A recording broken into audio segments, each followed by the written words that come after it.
Hi, Caitlin.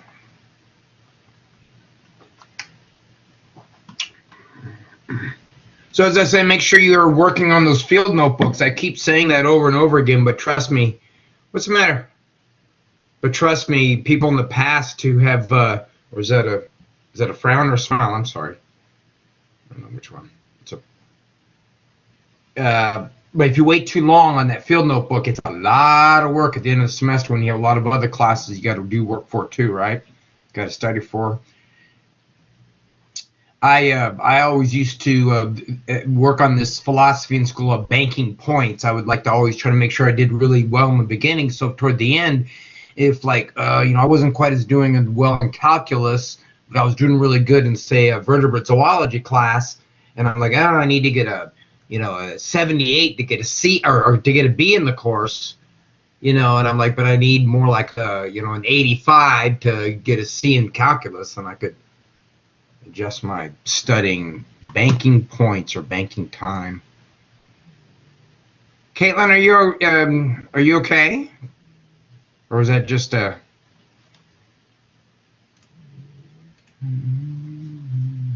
We'll get started here in just 1 second. I'm trying to get my slides loaded so I can know where we are. Oh, I'm sorry. My kids always do that. They'll text me stuff and I'm like, what does that mean? I'm like, God, Dad. Oh, well, that's part of getting old, right? Leaves. Oh, that is, yeah, leaves. Okay, remember, so last time when we had finished, we'd gotten to the point we were talking about the different kinds of evolutionary traits that what we saw in land plants, right? So we were calling these the derived traits of living land plants, or extant. That's what that means. Remember, it's the opposite of extinct. And one of the things we said was really special about what land plants did, especially ones that are surviving today, because remember, these are the ones that are most successful. So these are the success stories that have been that we've seen through time, is this idea of leaves. And I talked to you really quickly. It's pretty simple. Think about a leaf as sort of an offshoot of a stem, right? Excuse me, I'm sorry. Always seems to happen here.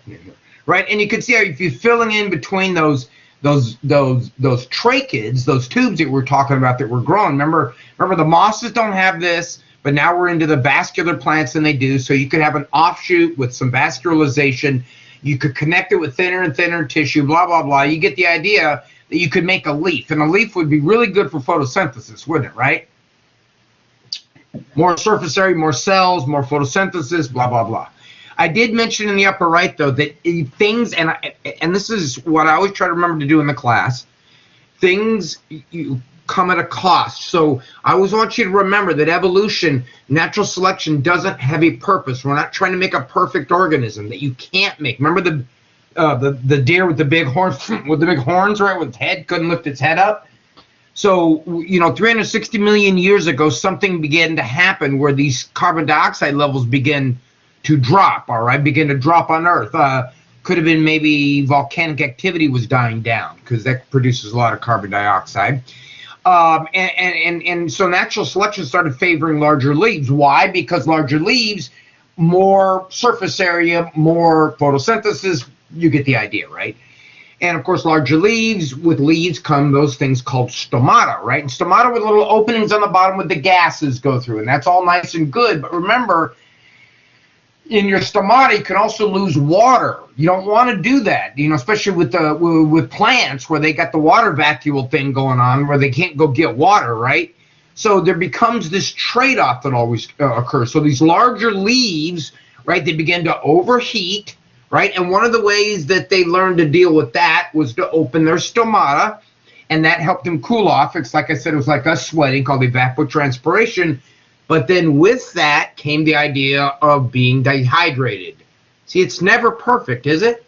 It's always one solution or set of solutions actually creates other problems. That's because that's the way it's done on Earth. It's all very random. There is no sense of getting, we sometimes talk about advanced organisms, and I had a zoology professor who used to always get on us about that. They're not advanced. They're not advanced. Because flatworms, like that one that, Caitlin, the one you took a picture of, that's a pretty doggone advanced thing, okay? Even if we call it an animal thing, it's a pretty advanced thing. So as we go through time, organisms don't become advanced. They simply are changing to the world around them. And sometimes changing, it's like I was telling my Bio 1 students today about homeostasis. Sometimes keeping a balance between life and not life, between natural selection and adapting and all that stuff we've been talking about is sort of a back and forth, right? You get bigger leaves. Oh, man, now you're overheating. Oh, stomata help you cool off. Oh, man, now you're dehydrating. So you never win, do you? It's like walking up and down escalator. You ever did that when you were kids? I used to love doing that. All right, let's keep going on now. What was the last? Yeah, the last thing was talking about what we started, what these land plants did with their leaves. Okay, so we got leaves and they're photosynthesizing and all that's well and good and all that sort of stuff. And here we go to the next step. Why don't we take some of these leaves, and I'm talking like evolution is talking, right? Why don't we take some of these leaves and turn them into leaves that produce spores? Let's make spore leaves, okay? Phylls, P-H-Y-L-L. That's a word that we often associate with plants like chlorophyll.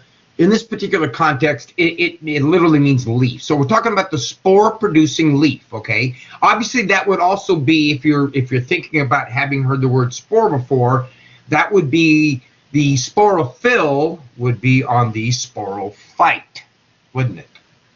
Okay, see how it's all connected? The sporophyll would be the leaf on the sporophyte, which is the tree. Wow, all right?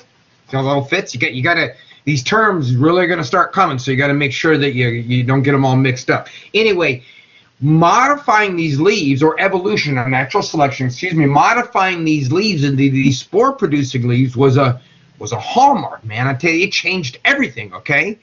Now we have these leaves that could produce sporangia. And we saw them on the ferns in the lab the other day, the spots, the dots on the back, right? And I always get those mixed up, so I said in class the opposite, I'm sorry, but the plural is sori, the singular is sorus. So each one of those dots is a sorus, and a whole bunch of them is a sori. Other plants like the lycophytes and ones that you're more familiar with, the gymnosperms, let's do the lycophytes first. The lycophytes produce these things called strobili. See down there at the very bottom?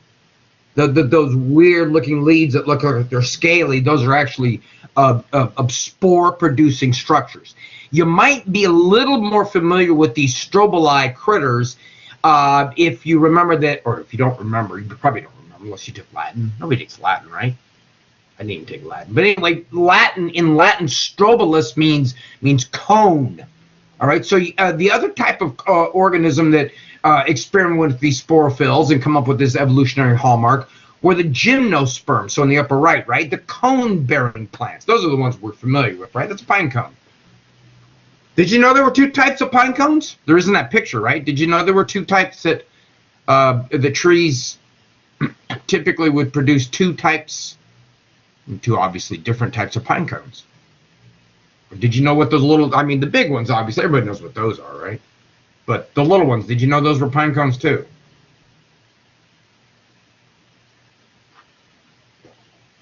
I remember when I was taking botany in college, we'd go out, and I'm like, oh my God, look at that. You didn't? That's what they are, yeah. These little things right here, these are male pine cones, see? The pine, why I said like a gangster, see? But most of the pine cones that we're familiar with, right, are the female ones, the ones we actually call the ovulate cones for ovary, that kind of stuff. That's the female cones. The little cones that grow at the front of the branches for reasons that we'll talk about a little bit later on. The female ones usually grow further down the branches. The male ones are on the tips. Those are the male cones. Those are the ones that produce the male part. You might remember, especially if you have hay fever, pollen. That's where pollen comes from.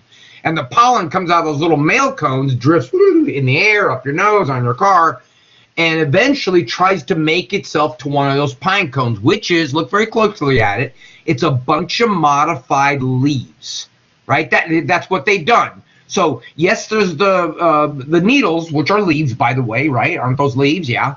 And now we've taken some of those through natural selection, and some of those have become even weirder looking leaves, these cone looking leaves, these sporophyte sporophylls, if you will. Okay, we get sporophytes making sporophylls, and it's just sporulating the entire world. There's spores everywhere. Okay. Okay, now we're going to come back to these terms down below, but they are important, so I'm going to do some more than once because it'll be good to refresh them when we do start talking about this as we move into flowering plants and seed plants and that sort of stuff. Right now we're still in plants that have vascularization, right? So we're beyond the mosses, but we have not talked about plants that have seeds or have flowers yet, other than just briefly. Because, like, for example, with the gymnosperms, they have seeds. We're still in those things that are seedless. But let's do the spore thing. Let's do the spore talk. Most seedless plants, so that's where we are right now. Most, not all of them, because there are some exceptions. But most of them, produce sporangium on sporophylls. The sporangium, in the case of, like, if we're talking about that fern leaf, the sporangium are little brown dots. Okay? The sporophyll is the leaf. All right, the ferns didn't really modify the leaves a whole lot, but if we were talking about the cone plant, which we're not talking about those yet, but if we were, then the sporangium would be the spore-producing structure that's in the little modified leaves, which are the pine cones. You get it? In most seedless plants, they make one type of spore. And what we mean by one type of spore is there's not a male spore, there's not a female spore, there's a spore. And that spore produces one type of gamete. It's what we call a bisexual gamete. Remember I said that in class. I said ferns have a bisexual gamete. Remember the thallus of the fern that you looked at? It looked like a little heart-shaped thing. Some of them did. Some of them, yeah, and it was really a pain in the butt to try to figure which one was the archegonium or the antheridium, wasn't it? Remember what I said, and like on a lab practical, if I ask you, is this antheridium or archegonium, and you're like, oh, I can't tell by the look, I'll try to find an obvious one. I probably won't choose it. Oh, gosh, now I just gave it away. But anyway, location will sometimes tell you. Towards the tip of the heart-shaped thing, that tends to be the antheridia, the male part. The archegonia towards the, I don't know, where the heart part comes in. All right, but that's a bisexual gametophyte. The male and the female parts, or the male, or the egg and sperm-producing parts are on the same structure, the same gametophyte. See what I mean? One type of spore, one gametophyte, two gametes, eggs and sperm. Now, if you're thinking variation, and I hope you are, then you're realizing, it's going to kind of limit it, right? Even though eggs and sperm are produced through well, in this particular case, they're produced through mitosis, but even though the spores were produced through meiosis, the bisexual gametophyte is going to mean that sometimes the sperm from the same gametophyte is going to fertilize the same egg. And even in general, this whole process, while it produces some variability, doesn't produce a whole lot. Does it work? Quite obviously it works. These critters are everywhere, right? These homosporous seedless plants that we're talking about, the ferns, look at Florida, full of ferns, mosses. They're everywhere. They've been around for millions and billions of years, or whatever Carl Sagan used to say, okay? All right, so there's another way to do it, though, and this is where we're going to go when we get into the seed plant. So don't confuse yourself. I know sometimes, like, we're not in the seed plants yet. We're still in the seedless. They actually produce two different kinds of spores, right? So I've highlighted in red a reference to the size of each of these. Relatively speaking, and by the way, they're both microscopic, but relatively speaking, the female gametophyte, which produces the eggs, is usually bigger. So we're going to go with the root mega. So if we're talking about heterosporous plants, right, they have a megasporangium. These are things that make megaspores, found on a megasporophyll. So if we were talking about that cone-bearing plant in the upper right, the pine cone tree, the megasporophyll would be the female pine cones, the ones you're more familiar with. All right, there are megasporangium that are on them that make megaspores. So now we're kind of back into where we're talking about mosses, because we do talk about spores there. Megaspores make female gametophytes make eggs. The other side of the coin is the male gametophyte is relatively speaking small, so we go with microsporangium, microspore. So again, that's a really maybe a good table to copy into your notes to kind of keep those words straight in your head. Because you got to remember the mega is going to be the female one, and what's a sporangium, what's a sporophyll, or what's a spore. Those are all words that sound alike, but the megasporophyll is the leaf, the megasporangium is on the leaf, and the megasporangium make the megaspore, and that makes the female gametophyte. Now, spores making gametophytes is right back to alternation of generation that I introduced you to with brown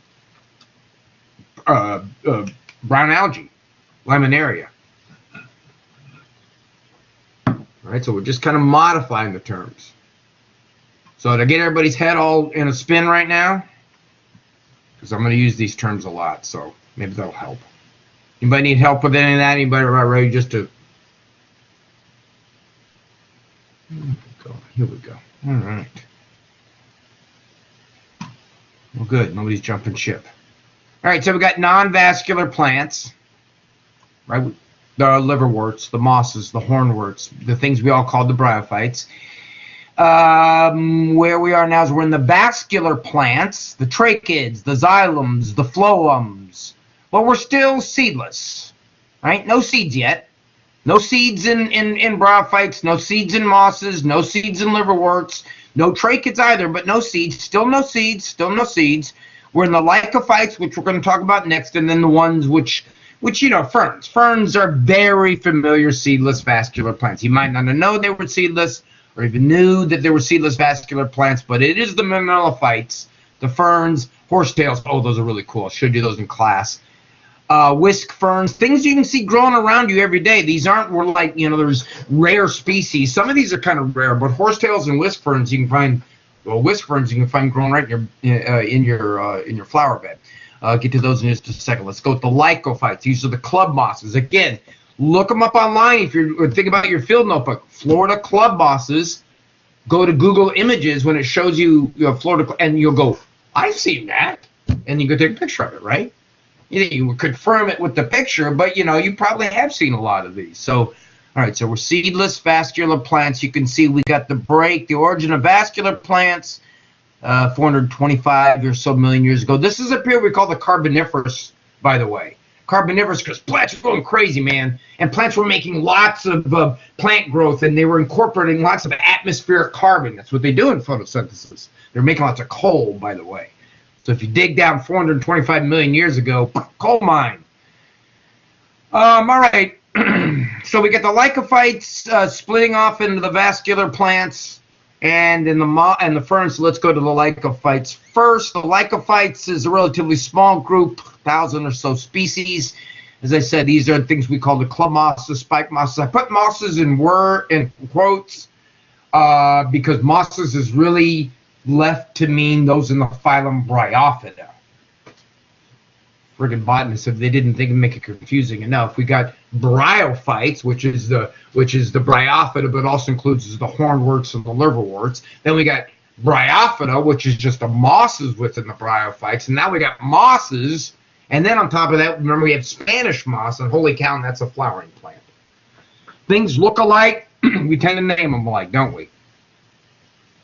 We talked about this a number of times. All right, things called quillworts. Those are cool. There's a quillwort down below. Never seen a quillwort. You might think, oh my goodness, I bet you I have those in my garden. But don't get fooled by convergent evolution. A lot of times things that look like this aren't that. So make sure you do your research online and figure out for sure it is. All right. In general, these club mosses and these spike mosses, some are epiphytes. What is an epiphytic plant? What is something that's an epiphyte?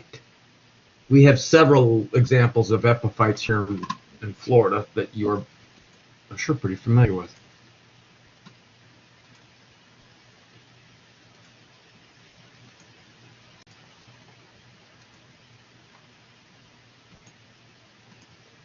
Nobody's dinging in. I should give like point extra credit. We're calling people. What's an epiphyte? Orchids are epiphytes. Spanish moss is an epiphyte. Ball moss is an epiphyte. What's the other one? There's two types. There's two types of ball moss. Spanish moss is the obvious one, right? We call it Spanish moss is that stuff that hangs off the oak trees, right? That's an epiphyte. So based on the way that Spanish moss grows, because that's what epiphyte refers to, the way it grows, what does that mean when something is an epiphyte? Yeah, there you go. grows on the surface of another plant. Orchids never grow off the ground. Did you know that? Orchids never grow off the ground. They grow on other plants. You always find orchids growing on other trees, high up in the other trees. They grow off of the bark area. I'm not even going to go into moss-like, because I already did, and hopefully you know what I mean by that. They look like mosses. Convergent evolution. During that period, as I said, the Carboniferous, it was damp, moist. It was Florida all the time, pretty much everywhere on Earth, okay? At least the places where there was some land, and it was swampy, and there were, and I got a nice, I love these pictures. I have some pictures of what it might have looked like. Horsetails, which we haven't talked about yet, were huge. Ferns were relatively big. Australian tree ferns, which were really huge, right? A lot of those were around. The lycophytes in the back were, they almost look like these big pine trees, like longleaf pines. Now lycophytes are a lot smaller. They were a lot more prominent in Carboniferous, not only in terms of more of them, but taller, bigger plants. Now they tend to be things like that, quillwort, spike mosses. You can see why they're called club mosses in some cases, or even spike mosses, honestly, and quillworts. It looks like a little club, doesn't it? That's the strobili. All right, the strobili. In these organisms, that, as I said, those are collections of sporophylls, collections of modified leaves, sporophylls, which produce sporangium. So here's another stroby word. Strobili is the collection of the leaves. So the cone is the strobili.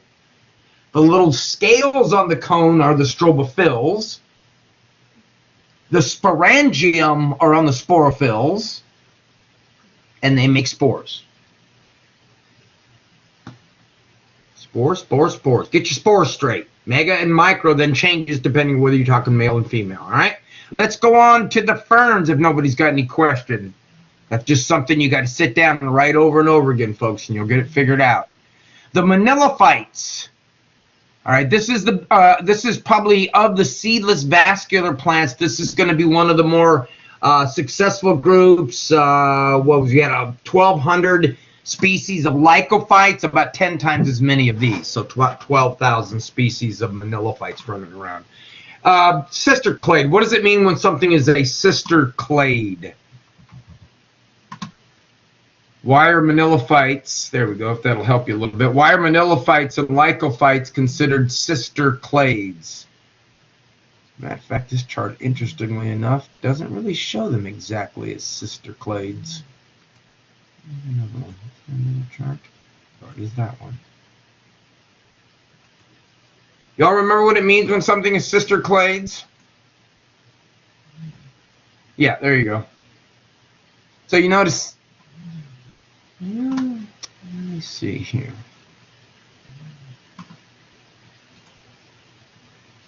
More sisterly. Okay. See, what it says there is that the manilophytes are a sister clade of the flowering plants. This is the flowering, or now the seed plants. That's over here. We're not the seed plants yet. So notice what we're saying. So manilophytes are more closely related because they had a common ancestor more recently than they did with the lycophytes.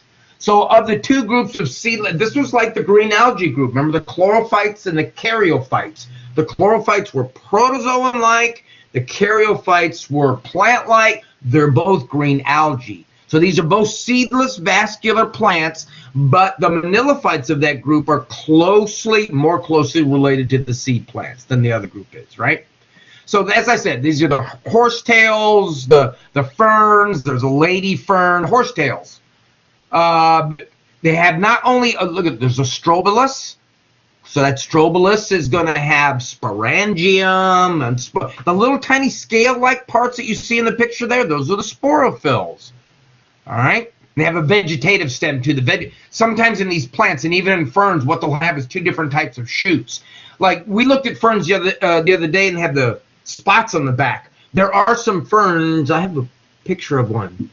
Yes, coming up in the next one. I have a picture of one that grows in Florida that does a little bit different. It has a reproductive shoot. I'll show you that in just a second.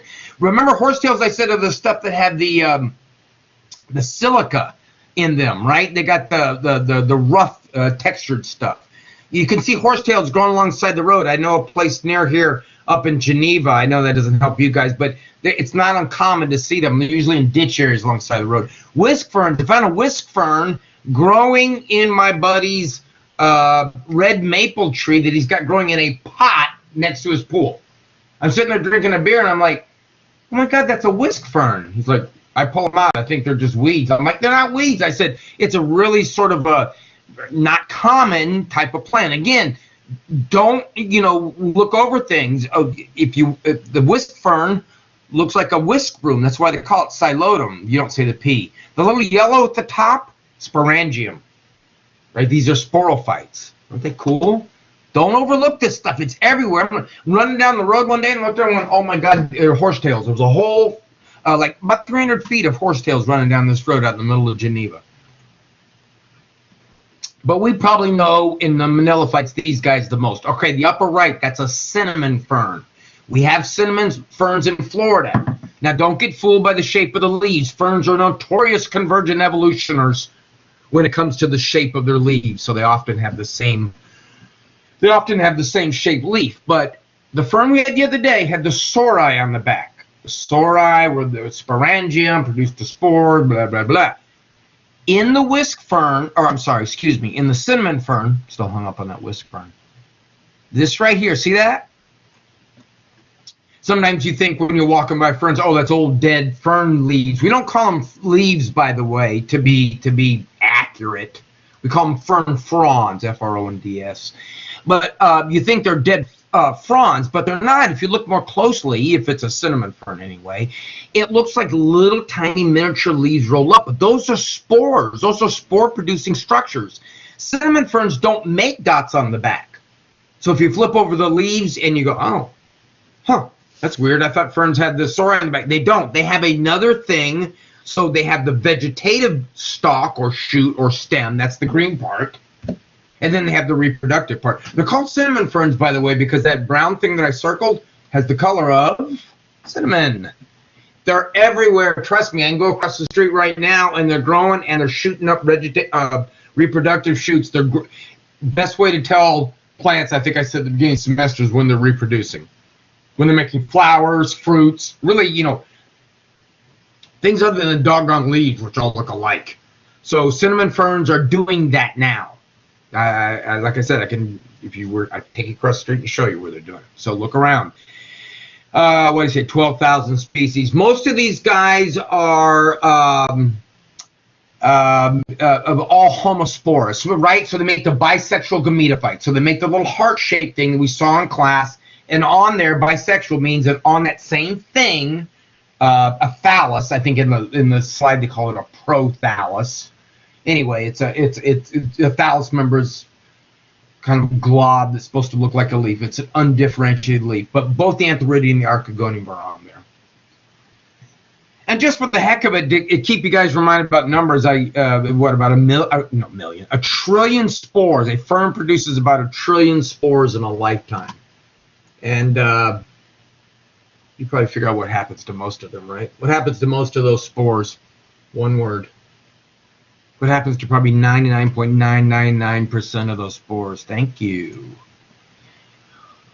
All right, let's look at some cool stuff. Yep, let's look at some alternation of generation in these guys. All right, now remember, when I say alternation of generation, and you think, I know, but just bear with me. We're talking about having a haploid stage that is multicellular. That's what we mean. 2 multicellular generations. All right, let's start with the fern frond down the lower left. Start with the fern. All right, so we got a mature sporophyte. If you had spores on the back. If you were the cinnamon fern, this would be the brown thing. The thing that looks like cinnamon. That'd be the sporophyte. Okay, so if you had the dots on the back, you would open up. There's a sorus. If you looked under the microscope, you might have saw the sorus was actually, there were like little curly things on the edge. Well, those were sporangium. And those sporangium are undergoing meiosis. All right, now, back for a review. When cells undergo meiosis, why do they do that? What's the purpose of meiosis? Don't say to make gametes either. I know that. But what's the purpose? What kinds of cells do you want them? Yeah, right, exactly. Mitosis is numbers, meiosis is quantity, right? Got it? Okay, so then, and we disperse. Look at the later. Ding, little springs that shoot out. Boom, air, You know, you want these spores to get away. You don't want to compete. You want to get as many of those trillion out there. They're not going to make it. Maybe they do. Maybe they do. Maybe they do. Now, they're homospores, right? So we start with a gametophyte. First, that gametophyte puts down root-like things. Remember, roots? Roots, by definition, are going to have two purposes. They're going to anchor and they're going to bring up material. They're vascularized. So we're in the vascular tissues here. So we could really call them roots. But rhizome also means the roots that kind of grow horizontally. It's one of those weird kind of double uses of words, and I'm sorry that it's confusing that way. But a rhizoid can mean two things. It can mean a thing that's not really a full root, it's not vascularized, or it can mean something that in the rhizoid it can mean horizontal growing roots. And that's kind of how those little hairy things grow. If you look in the bottom, there they are. They kind of grow horizontally because they're not very big. They sort of just lay on the surface there. They even make little rootlets or rhizoidlets. But that's the gametophyte. And on the gametophyte, since it's bisexual, there's an antheridium and an archegonium. You looked at them, okay? The antheridium looked like little soccer balls. And the archegonium, unfortunately, the way they made those things, the archegonium or vase is kind of coming out, right? They're coming out at you. But when they put the slide, they broke them down in many cases. That's why they were hard to tell. Spermaflagellated ferns grow in moist environments. They grow in moist environments because they have to, for one thing, they're more delicate than plants that grow in areas that are much drier. But the sperm need to swim through the water. They are flagellated. Flagella don't work in air, by the way. So, right? Flagella doesn't move anything in air. So on a bisexual gametophyte, and all this is happening on the underside, by the way. When you're looking through the microscope, we're looking at this side here. You weren't looking at the top side of it. These things are, I've never found one digging through my fern garden. But I love it. They're so easy to break, and you saw how small they were. And the older I get, the less a chance I'll have of finding them, I'm sure. All right, so on the underside of that, the antheridia and the archegonium. Antheridia gets sperm produced, and they make the archegonium, we get fertilization. All right, now the egg. The egg begins to grow. Mitosis, right? Starts getting bigger. The zygote. And now we're in the diploid stage. So coming out of the gametophyte is, guess what?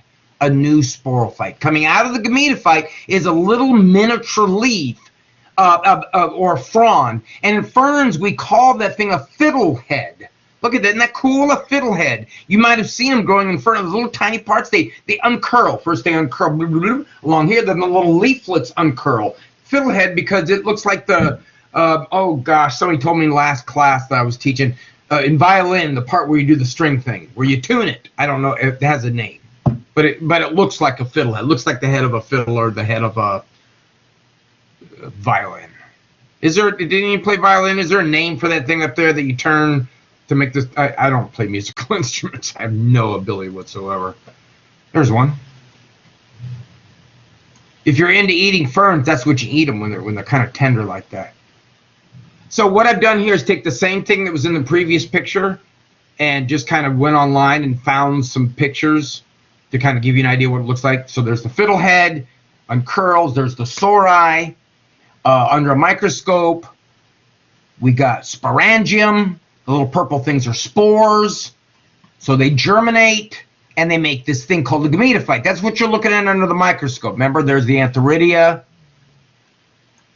like soccer balls. So we're going around clockwise. They make sperm.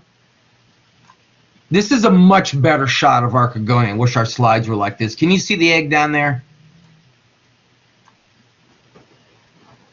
Isn't that neat? Now that looks like a vase, doesn't it? That's what archegonium ought to look like.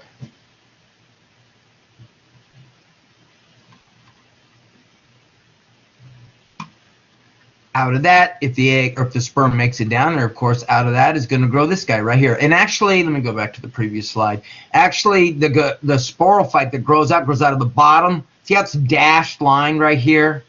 I'm in the lower right. I'm sorry.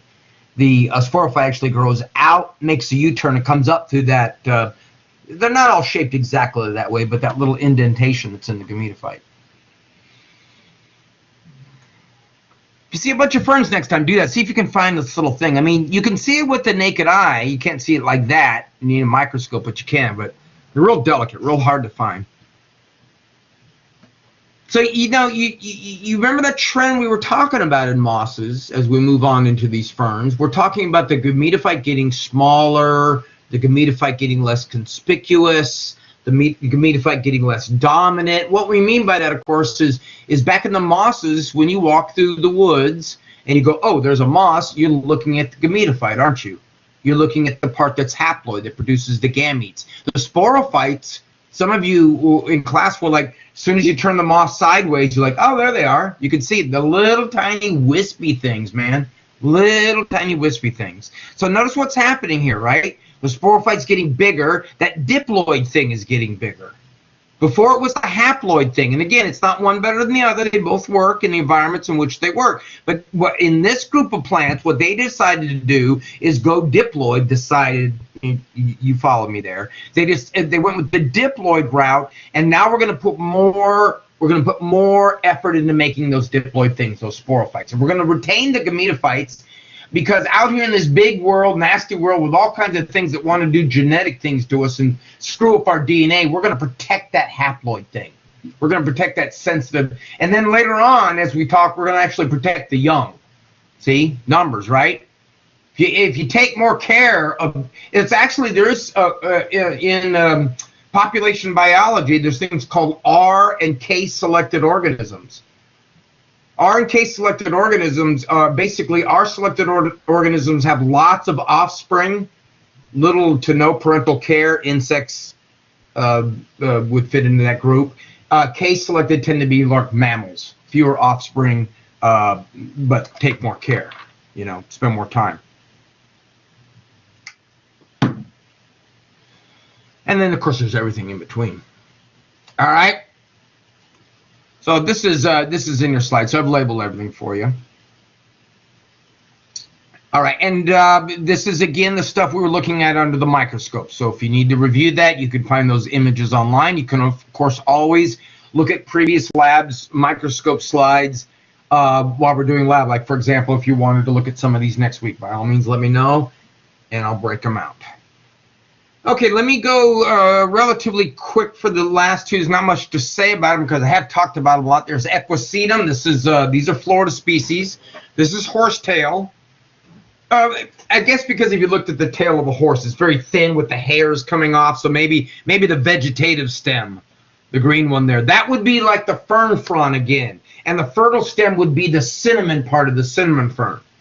See, it's just modifications of all that. Again, these were really diverse, really prolific during the Carboniferous, during that period, 400, 300 million years ago. Everything was nice. There was a lot of plants growing. It was swampy. That's why you find them on the side of the road where it's kind of swampy. But things have turned rough lately, right, in the last 400 or so million years, and we only got a couple of dozen species now, or a dozen species, about 15 species, all in the same genus, by the way, all Equisetum, which is, interestingly enough, equus means horse, doesn't it?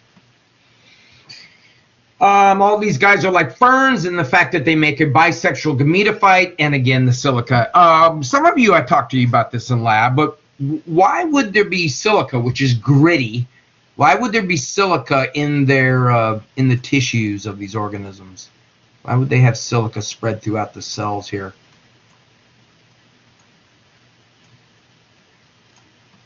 Any idea? This is blue silica, obviously, because there we go. Little dots of silica. They used to use them. I'll say. They used to use them years ago. I think I was telling you guys to scour their pots and pans. Scouring rush. A rush is a round among grasses, or among plants in general. There are rushes and sedges, and rushes are round things. This is a rush, but it's scouring. The little bits of silica, like Sean said, would be definitely less appetizing to eat. If you're a grazer, you're grinding down your teeth chewing on this stuff. It's like one of the problems that horses have here in Florida because of the fact that the browse is always so thin next to the sand that horses tend to inadvertently get a lot of sand in their teeth, and their teeth very often wear down quicker than normal. Donate what? The horsetail? Yeah, good idea. I don't know if they're all nutritious, to be honest with you. You have to eat a lot of them, I think. These are the little doggone things. They're not big. They're not big. You can tell in my eye. I'm going to try to get one this weekend. I'm going to see my buddy. I'm going to try to get one and bring it into class because I thought I had one. But there's one in a jar, and it didn't look very good. But they don't really have any leaves. They've got this stem-like thing. Subtropical, so that's why we have them growing here. Tropical. A living fossil in the term that they look like Cooksonia. This looks like Cooksonia, right?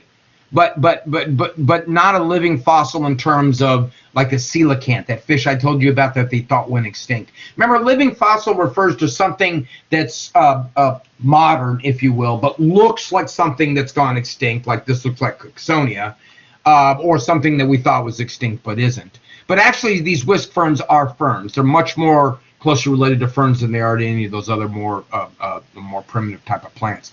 No true roots, and that always kind of puzzled me. They lost their roots during evolution, and I'm thinking, well, I wonder how they stand up until, and again, in some cases I was ignorant of whisk ferns until I saw the whisk ferns growing in my buddy's pots. Now, he's got a red maple tree growing in this big pot with a bunch of rocks, good-sized rocks, like maybe small potato size, right? And the whisk ferns, these are really stiff things. It's hard to see in the picture, but if you run your fingers along them, they're rigid, kind of. They're not round, all right? And I noticed that they were just kind of sticking in the rocks. So they don't really even need roots. They just sort of kind of grow between the rocks. Like if you were to take a toothpick, which has no roots, obviously, and you could probably stand it between the rocks. You know what I mean? So that's how I was looking at it going, I'll be doggone. And what they do is they grow all between the rocks. So that structure then growing between the rocks really becomes kind of their roots, if you will. But they never grow out of this thing. So they always look like that. Yeah, kind of. It was cool. It was really kind of neat to examine it because I was pulling the rocks away expecting to find, there's no soil. There's no soil, man. It's all rocks. So I'm pulling it away, and I'm like, that's what they do. They just kind of stand up in there. You got to. You know what I mean? They got to have meristems. They got to have those things that we talked about, saying up and down, because they got to get the yellow parts up. It made no sense to. Can you imagine? No, Joe, don't dump your spores down into the rocks. I wonder. Somebody tried that though. All right, so we're at that time where we have to talk about as the Earth is changing, right? So we're getting 350, 400 million years ago. We're getting this time when this era, when it looked like in this picture, is going away. Now, if this doesn't look a lot different than it does today, that's because we live in a pretty swampy kind of place. But we don't have huge ferns like that. Australian tree ferns are not native, by the way, so. If you're thinking I've seen those, then they're not. But you do see a lot of the other smaller things around. So it was a wet, swampy kind of place. A great place for insects, as it is today, amphibians, and then there were some of those critters along those lines. Hi, Philip. How are you today? There were some of those critters along the line that were actually starting to work more with developing legs and developing these things that get out of water, and then it started happening. Good. Then it started happening. Then things started changing. Not all of a sudden, but it did. During the Carboniferous, we say there was extensive forestation, like lots of forest. And what that did is it set up that thing again, that sort of unintentional consequences that happens with everything's kind of growing to benefit itself. See, during this period when the trees were growing like crazy, carbon dioxide levels began to drop. Now, I hope I don't have to tell you that. Why? Right? Because of photosynthesis. I just did. I shouldn't have. Sorry. Anyway, but that also had another consequence. When the carbon dioxide levels began to drop, the Earth got cooler. Remember, carbon dioxide level is one of the greenhouse gases. It's one of the gases that collects in the atmosphere, forms a blanket, and traps heat. Whether caused by humans or otherwise, carbon dioxide is a greenhouse gas. It causes the greenhouse effect. Greenhouses allow the sun's energy to go in, to warm it up. You can have a greenhouse in the Arctic, and traps the energy so most of it doesn't go back out again. Anyway, so the atmosphere is getting cooler. It's getting colder. Cold does not There's no swamps in Minnesota. Well, there might be seasonal swamps. But when it gets cold, swamps aren't being favored.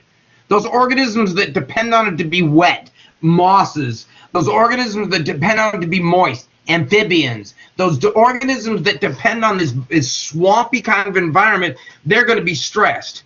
And there was something else that was going on.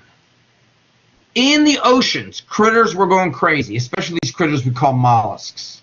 Now, we'll talk about mollusks when we talk about critters later on, but y'all know what mollusks? There you go. Some spell it with a K. But what's a mollusk? Anybody know?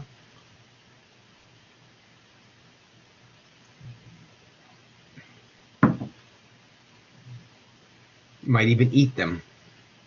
You might, yeah, well, yeah, shelled animal. There you go. Like clams and oysters, squid and octopus are also mollusks. But the ones I'm talking about is the ones you see in the picture down below, the ones that are making the shells. Those are mollusks. Those are bivalves. They have shells or valves, okay? During this time, they started proliferating. Well, not every, depends on what you mean by shell. Like a shrimp shell, if you know that's not shell, exoskeleton, but and not everything. Barnacles live in shells, but barnacles are not mollusks. All right, so we'll get back to this. It's again, if you're thinking, oh, what convergent evolution, right? Happens everywhere.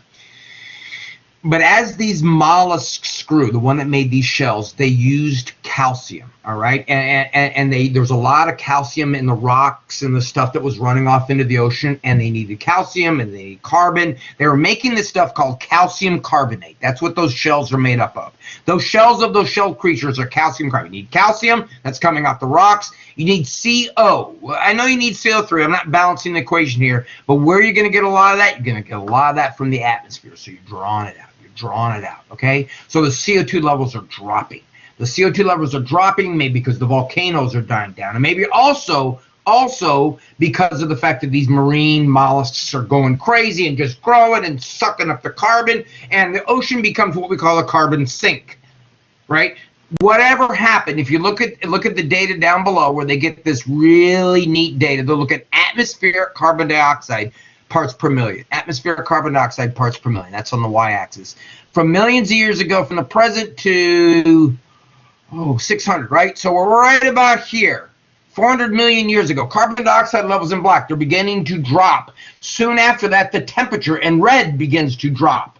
Temperature then begins to go back up, but along the way, things are getting drier. It's changing from this environment, you see. One of the other things that might have been causing this is as the formation of Pangaea began to occur and the continents began to come together and make bigger and bigger, there began to become internal spaces. We talked about this back in chapter 25, right? And as you made those internal spaces, you changed the way the air circulated from the ocean and things got drier, all right? Like the internal part of the continents tend to be drier than the parts along the coast. See, so things begin to change. Now down below, just to show you kind of in a neat little graphic, this is where coal, most of our coal deposits, we get 6 million tons of coal is burned per year. It's horrible. It's the worst global climate change greenhouse gas you could possibly have. It puts all kinds of toxic things into the environment, but unfortunately we have a lot of it because, man, these trees were going crazy back then. But that's how coal, time, pressure turns from peat to lignite to coal, and that's where that comes from. Then we dig it up later. But as the earth begins to drop at the end of the Carboniferous, something else is happening. As one group of organisms begin to suffer, as they begin to turn into lignite, begin to turn into coal, another group of organisms begin to rise in dominance. Now notice I didn't say replace. And I didn't say start. I said they began to increase in dominance. See, that's again, you got to understand that many times these organisms all evolve fairly close to one another, but their dominance is what changed. The mammals were around during the reptiles. The mammals were around during the dinosaurs.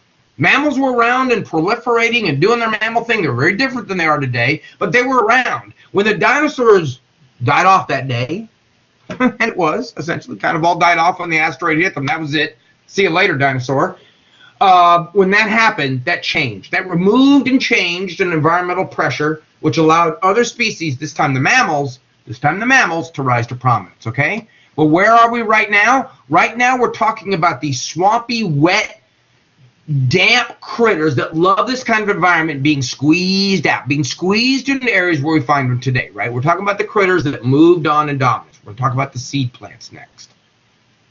All right, we're talking about those critters that made seeds. Now, before I start, because I got to load all these slides, someone tell me right away why you think seeds, why does it, that statement, seed plants increased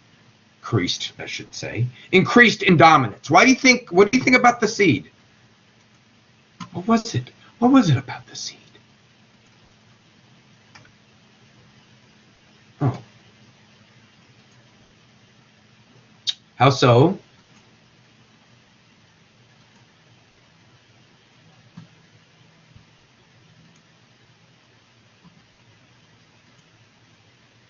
There we go. You know what these are? Does anybody know what these are? We have them in Florida. These are seeds, by the way. That's true. Yeah, like that coffee, right?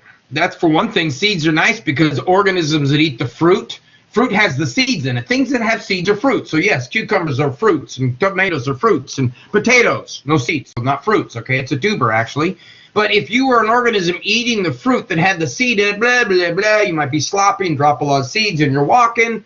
Some of it might go through your body, like Aaliyah said, and comes out the other end, like that coffee, that stuff that's $300 a pound or whatever that crazy nonsense is. But by the way, guess what's happening? You're being dispersed. And if you make yourself durable, like Aaliyah said, like these seeds right here, these are mangrove pencils, red mangroves. We talked about red mangroves the other day with cuticles. When I started chapter 29, we did. All right, these are the seeds. We say that mangroves are viviparous. Or is it vivip? I always forget. If it's two eyes or three eyes. Then it's a good time to talk about stuff like this anyway, these terms that I want to introduce you to. Viviparous means live bearing. You and I, we're viviparous. We give birth to live young. Plants, you don't normally think about doing that. But among plants, red mangroves produce seeds like this that are so far along, they produce and they drop off the parent when they're so far along that it's almost like giving birth to a live plant. You got to be in the environment that you're in, because you've seen these things at the beach, I'll bet you. They're floating vertically through the water. And that one in the top part of the hand is actually showing some roots. And what they're doing is they're floating vertically through the water with those roots as those things grow. And they got to be ready to go right away, by the way. And as soon as they can touch bottom somewhere, that's why you see those mangrove islands out in the middle of nowhere. You're in the Florida Keys, and you're like, where the hell did all those mangroves come from? That's what happened. One or a collection of them, maybe on some very transient sandbar, touched that sandbar, and they all started gathering around. So we say that red mangroves are an example of a viviparous plant. It's sort of a stretch of the term. They don't really seeds aren't really alive. They have to germinate. We don't do that. But that's what viviparous means. Mammals are viviparous, right? We give birth to live young. If you lay an egg, there is an I in there. Ovip. This is like Sean's snakes. Oviparous. Not all snakes are oviparous, though, are they, Sean? Not all snakes lay. Some snakes give birth to live young. Don't boids? Is it boids? Yeah, that's right. So even amongst the typical, and those are reptiles, even amongst your typical reptile, there are the exceptions. They lay eggs. And then one that we'll talk a little bit more when we get in the fish are those that kind of do it. Hold on. Ovovine. And you'll really have to, yep, that's right. Very cool. 24 to 36, really? How many of those survive typically? Ovoviviparous is the word I just typed.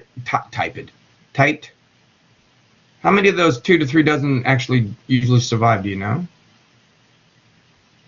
I'll talk about ovoviviparous in a second. Because there's some really cool things about that. Being ovoviviparous. I'm not, but Yeah, I'm sure, especially among reptiles. Ovoviviparous means you lay an egg inside the female. Sand tigers, sharks do this. So the egg, there's an egg, okay, and that egg, not like the same kind of egg a bird would lay, but that egg is fertilized and actually stays inside the female, hatches. In some cases, the female just carries the offspring. That's it, just carries. There's no connection. And in some cases, in sharks, and some species of sharks, there's a little bit of there's almost kind of a placenta, not quite. So, you know, even among some of those critters, they experiment with that sort of stuff, right? Among us, there's obviously the true placenta. So, ovoviviparous, you lay an egg, but keep the egg internal until it's ready and then it's born. You don't lay an egg. You make it, but you don't. Like I always tell my wife, don't lay an egg. Okay, where did seed plants come from? Well, as you might imagine, seed plants came from the diversity of those organisms that were trying different things. And one of the things that was really around during the Carboniferous were these things called progymnosperms. Progymnosperms, the pro word means before, gymnosperm, we'll get to that in just a moment, but these are the pine trees. These gymnosperms are the pine trees. And on these progymnosperms, like maybe those lycophytes, they got really, really big. And if you looked on the edge of the leaves, you saw the vegetative part, the green part, but we think, and looking at the fossil record, we find that some had a little bit different looking leaf. They had a modified leaf, okay? They had a modified leaf that had sporangia on them. This is about 360 million years ago. So we're saying before the Carboniferous, before the end of the Carboniferous. So interesting enough, this organism's name was Archaeopteryx, which is not to be confused with Archaeopteryx, which was the bird. It was a heterosporous organism, so we're already going into the male-female. Now, male-female, different things means more variability. So we're finding ways, organisms are finding ways to become variable. But what allowed these organisms to rise to the dominance they did was the environmental pressure. And that environmental pressure favored those that made something durable. And what these organisms made that was durable was not an endospore, okay? It was not any of those other things. It wasn't a cyst. They made something called a seed. But it essentially did kind of the same thing. It provides and protects food for the embryo. That's something that endospores did not do. But it allows for dormancy. It allows for, if you don't like the environment now, which we know what happens to you, wait around and see what happens. It's kind of like my dad used to always say about the weather in Seattle. If you don't like the weather in Seattle, wait 5 minutes, it'll change. Although what I remember about Seattle is it mostly rains. See what I mean? Sort of a common theme, right? Environment's a little bit too tough. Sometimes. Yeah, I agree with you. That's right. And then we already talked about the fruit part. If you have seeds in your fruit and you make your fruit nice and tasty, everybody wants your fruit. Everybody's grabbing your fruit. Anyway, before I get fired, everybody's dropping fruit everywhere, pieces of fruit everywhere. Then that fruit is seeds, right? That's what we're talking about here. That's what fruit is all about. Fruit is tasty. Plants don't make fruit for themselves. They don't make that beautiful strawberry, that raspberry, that, oh my God, I love raspberries, the honeydew. They don't make that stuff for them, right? That's storage. That's for you. That's for you to come along and take that thing, go, oh, wonderful, and drop it everywhere, drop those seeds everywhere, right? This is where we get among the seed plants most of our food. Most of our, well, us, the entire world, most of our primary productivity comes here. A lot of stuff we use that too. You don't go to the store and find rows and rows and rows of ferns. Although a friend of mine, for the fun of it, him and a buddy of his sat out one afternoon and ate. He lives out in Christmas, and he said that him and his buddy sat around one night and they ate only stuff you could find growing in the yard. He's got a pretty good sized piece of property, but I'm like, I guess as long as you know what you're eating, and there are some things like wild asparagus that when I'm walking through the woods I see, I'll take a bite out of. It's kind of fun. There are some seeds you can eat, but you gotta know what you're eating. Speaking of seeds, let's talk about what it was about plants. Specifically, what about seed plants growing on land? Because remember now, red mangroves are seed plants, but they went back to the water. And other seed grasses are true grasses, turtle grass, and they're true seed plants that went back to the water. So we're going to talk about four things. We're going to talk about the seeds, obviously, right? So let's talk about seed plants. We're going to talk about what happened to the gametophyte. We're going to talk about what happened to that haploid structure that mosses worked really well with. It worked, or shall I say, it worked very well for mosses. How do I know? I still see them, right? Remember, it's not perfection. But what happened to the gametophyte amongst these seed plants? What, we noticed it was getting smaller. It was big in the mosses. It was very small in the ferns. It was that little thing we saw in the microscope. And we're going to notice it's going to get smaller and smaller. Now, we're also going to continue on making those spores different. That's what the seed plants are going to do. You're going to increase the variability of making spores different, right? Instead of a homospores, make it a bisexual gametophyte like we saw in the fern, where, again, think about it, folks. If you come from the same stock, haploid stock, if you're the male producing part and the female producing part, then genetically, even though you might be the male and the female, you're going to be pretty close to one another genetically. All right? Heterospory is going to help increase that variability. Is variability necessary? Well, it depends. It's necessary when things are different. It's necessary when things are changing. All right, so these organisms are living in an environment in which changes occur, in which there's new habitats, new places to go see. So they're going to try out with this heterospore. And as a result of it, I guess 4 should actually be more like 3A, to be honest with you. We end up with these things called ovules, which is something to do with the female, right? And the male part, that's going to be the pollen. Pollen is the male part of these seed plants. All right? Any questions on that? We're all up and ready to learn about seeds. We're all about the seeds, huh? It's all about the seeds in these organisms.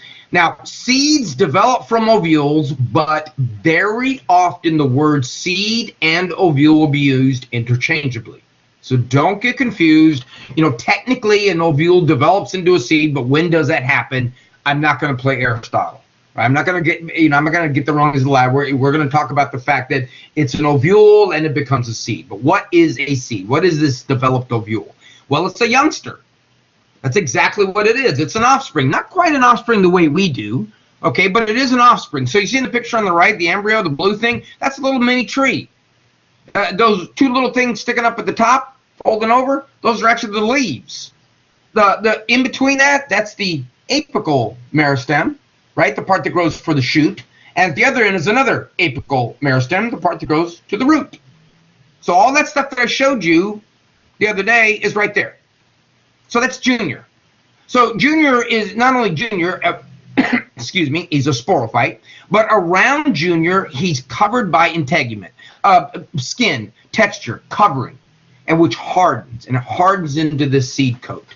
So you get this protective thing that can stand maybe drying out, can stand hot, can stand maybe a little bit of engineering, what's the word I'm looking for, physics, standing on or something like that, could survive passing through the digestive tract of an organism. There are some plants out there that the seed won't germinate. That's where we get to the live part. The seed won't germinate unless it's been the word is scarified. It's undergone scarification. Maybe that's a cooler word. In other words, been scarred up as it passes through the acid of a bird's digestive tract. So the seed has to be, in the fruit, has to be eaten by the bird, passes through the digestive system. The acid scars up the coat, kind of roughs it up, kind of like you would do if you were going to repaint something. And then the seed bloop out the other end. And after it's been roughed up, then it can germinate. Can't germinate until that happens. Meanwhile, the bird is going boop, boop, boop, boop, boop, boop, boop, boop, boop, and down the road, right? And here comes the seed. I don't know. My guess is certain species it is. This happens in more than one type of plant. This isn't unique to one type. So that's a good question, but I don't know off the top of my head. Why so? I think. Oh, if you limit yourself to one type of bird?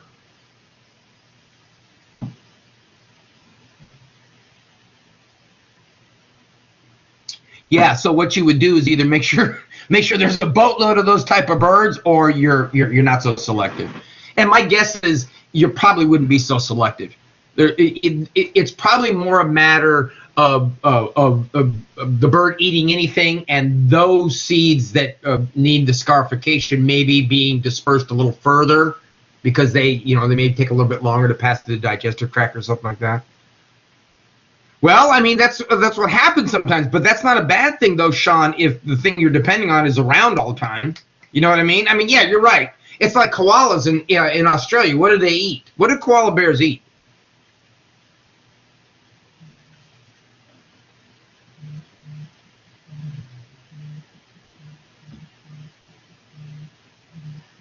That's it, right? They don't eat anything else. Thank goodness there's a lot of eucalyptus around. But guess what happens to the koalas if the eucalyptus go extinct? So, you know what I mean? Yeah, it's one of those things where putting your eggs in one basket is great because you become a really good eucalyptus eater. Can you imagine the digestive system of a koala throughout years is probably adapted to be very good at extracting whatever you get out of the eucalyptus other than good breath and a nasty disposition. Male koalas are nasty, especially during the rutting season, right? They're just horrible little critters. They look like teddy bears, but don't believe it. You see that red word right there? Looks like we're talking about something to do with gamete, right? It's a little bit misleading. What the endosperm is the white part of the popcorn that you eat. Endosperm, and that popcorn is a corn seed. So look down the lower right. There's the developing embryo. Here's your corn seed. There's Junior. Cotyledon is a leaf. All right, cotyledon is actually a primitive leaf. So this is the beginning of the leaf. And all of this in yellow that becomes the popcorn, all of that is endosperm. It's food. Food for the embryo. It's what I call starter pack. It's a dispersal starter pack. So here I am, the bird, and I drop a seed. That seed's got a little bit of whatever you want to call it, a little lunch box to get it through the day. Now it's still up to the seed to find the right place to germinate or the right conditions and the roots and all that. But here's a little starter from mom and dad. Well, specifically from mom. Dad don't care. Here's a little starter from dad. From mom, excuse me, to get you going, to get you ready in your new environment. You know, sort of just a little beginning. Now, what do you think that's going to do to the survival rate of seeds that have that versus those that don't have that little starter pack? What do you think? Do you think the survival rate's going to be higher in these guys?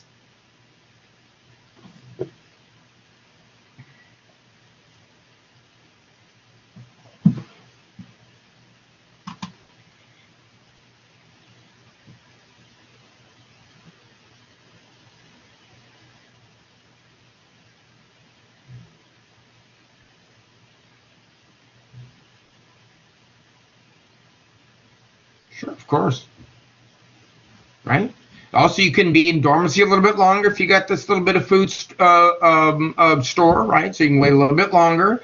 And how you can develop different ways to disperse by the wind, by the animals, through the water, by pewing, or by human beings. What I mean by us is us spreading stuff around through agriculture, right?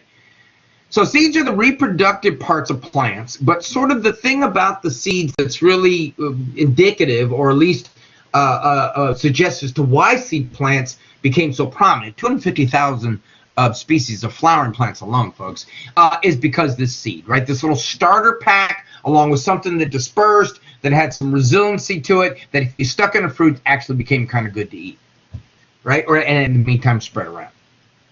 All right, let's go into this next part. Let's talk about the gametophyte. Gametophyte's getting smaller and smaller and smaller, okay? And as we take a look at the different types of plants, so on the left, you got the mosses and the other non-vascular. The gametophyte was dominant, right? The sporophyte was very small. So I'm reading down this column. Sporophyte was very small and depended upon the gametophyte. Remember, the sporophyte grew out of the gametophyte. So the sporophyte, this diploid structure, was very dependent and attached to the gametophyte. Remember, these are mosses. The dominant is the gametophyte. That's what you typically see. When we moved into the ferns and the other seedless vascular plants, the gametophyte became small. Became this little thing we saw under the microscope. More effort was being put into the growth of the diploid thing, right? It's a haploid diploid thing. The mosses have found an environment in which being haploid, remember the nice thing about being haploid, I guess, is the fact that you don't have recessive alleles. Everything that's genetically available is available. Nothing's hidden. Now, being diploid, having recessive alleles, we said might actually, provide some advantage later on in the future, but it doesn't mean that's the only way to go. As we move into the seeded plants, we continue that reduced path of the gametophyte. The gametophyte now has got even smaller than you looking on a microscope slide. It's getting microscopic. It's getting very small. It's going to depend on the sporophyte, and it's going to be surrounded by the sporophyte, and it being the haploid, more delicate structure based on the environment where these critters are born, it's going to be surrounded and protected. All right, and in the cone-bearing plants, the things we call the gymnosperms, for reasons that I'll get to probably next time we talk about why they're called gymnosperms, inside of the ovulate or the female cone is a little tiny female gametophyte. Just like in the moss that was that furry thing, just like in the fern that was the little heart-shaped thing that was on the microscope. Now this thing is even more microscopic. Inside of the female cone is the microscopic female, and inside of the pollen cone, those other type I showed you, is the microscopic male. The tree is the sporophyte. Down below the pine tree, the cones are sporophyte, but they contain the gametophytes, microscopic. Where did it go in the flowering plants? Well, similar, but they don't have cones. So the plant and the petals and the flower and all that, which we'll talk about later on, it's all the sporophyte. But inside of that microscopically is the parts of the flower that are what I like to call the naughty bits, right? There's the part that you might have learned about that was known as the stamen, and the part that was called the pistil, or maybe the carpel. Carpel's probably a better word, but the male and the female. And the microscopic female gametophyte inside the flowers is found in that part in the middle. This is the carpel. We'll talk about more of that later. And surrounded by that is the thing that produces the pollen. That's the male part. And that's where the male gametophyte. Now, not all flowers have male and female parts, but most do. Most have both parts. Now, jumping ahead of myself a little bit, but just for fun of it, the carpel, this round part, that's eventually going to become the fruit. So in an apple, what you eat is you eat that bottom down that I just put the circle around. You eat where all the seeds are. Think about the next time you cut open an apple. What you're looking at is what we're going to call the ovary, right? Cut open, and you're looking at the seeds. Actually, that sounds kind of gross, but nonetheless, that is what you're doing there. All right, I got a couple more minutes. So I'm going to do one more slide. Well, one more set of information. Let's talk about this idea of different spores. Oh, this will be perfect because this is actually kind of a review a little bit. Let's go back to this idea of spores again. Seed plants are heterosporous. So now we're going to make, we don't have a bisexual gametophyte. We have a male gametophyte and a female gametophyte, okay? The female gametophyte and all of the associated words are always going to be big, mega.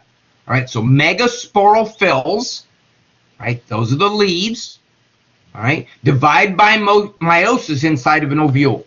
That round thing that becomes the fruit is the ovule, and they produce megaspores that are haploid, which make eggs. Megasporophylls are sporophyte, right? So they're diploid. They divide by meiosis. If you forgot that they were diploid or haploid, right here's the clue. Haploid cells can't undergo meiosis. You can't have half N. So 2N cells, megasporophylls, or megasporangium on sporophylls, divide by meiosis inside the ovule, produce haploid megaspores, and those make eggs. The opposite happens on the male. It's a microsporophyll, the little pine cones, produced by meiosis in the pollen cones to make haploid microspores. And those make pollen grains. These are down here. These are pollen grains. Aren't those cool? The reason why they look like Mickey is mouse is because actually many times in some species these are big air bladders. So this thing can actually they float in the air. You know that's that. Many times that's the stuff that you see during the springtime, little powder. But the air bladders kind of help them keep them lighter. And those organisms that use wind, by the way, and pines and those kinds of related organisms do use wind to disperse. They don't produce flowers. There's no flowers on pine trees, and flowers are actually to attract pollinators in many species, not all, but many of the flowering ones. But these guys don't have flowers at all, so they're using wind. So what those male pollen cones are going to do is they'll make pollen, and then the wind will come and blow that stuff up in the air. You don't need water for that. You don't have flagellated sperm. All right. On the right-hand side, I show you a picture of inside the female a cone. This is a pine ovule with the female gametophyte. And we'll look at this under the microscope again, but notice right here, there it is. There's the archegonium. There's the female gametophyte. So that's like the little part of the plant that we looked at on the microscope, and there's the archegonium at the top, the little vase-like thing.